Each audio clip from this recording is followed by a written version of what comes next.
আসসালামু আলাইকুম ওয়া রাহমাতুল্লাহি ওয়া বারাকাতুহু।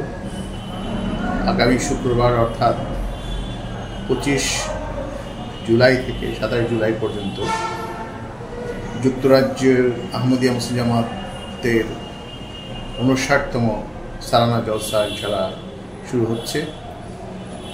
বিশ্বের বিভিন্ন দেশ থেকে হাজার হাজার আহমদি, প্রায় 40,000 মতো আহমদি এবং মেহমান সেখানে যোগদান করবেন।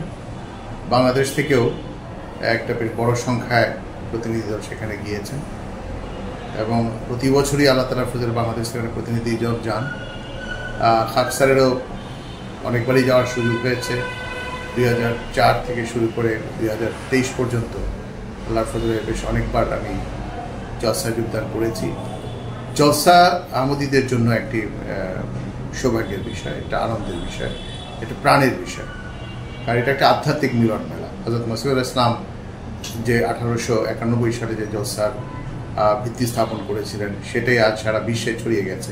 আমরা বাংলাদেশেও করি, আর পৃথিবীর বিভিন্ন দেশে জলসা হয়ে থাকে। এই কয়েক সপ্তাহের মধ্যে আমরা দেখেছি যুক্তরাষ্ট্র, আমেরিকার জলসা হয়েছে, কানাডার জলসা হয়েছে, আরও বিভিন্ন দেশের জলসা হয়েছে, বেলজিয়ামের হয়েছে এবং আরও ইউরোপের কিছু দেশের জলসা হয়েছে।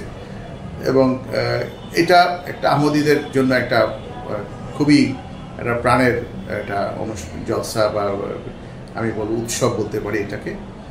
এবং আল্লাহ তাআলার ফজলে যেখানে যেহেতু যুক্তরাজ্যের জলসায় হুজুর উপস্থিত থাকেন এবং সেখানে নেই আমাদের এখন বর্তমানে কেন্দ্র রয়েছে, সে কারণে এটার গুরুত্ব অনেক বেশি এবং সারা বিশ্বের আহমদীরা সেই জন্য সেখানে যান এবং খলিফার সান্নিধ্য লাভ করেন।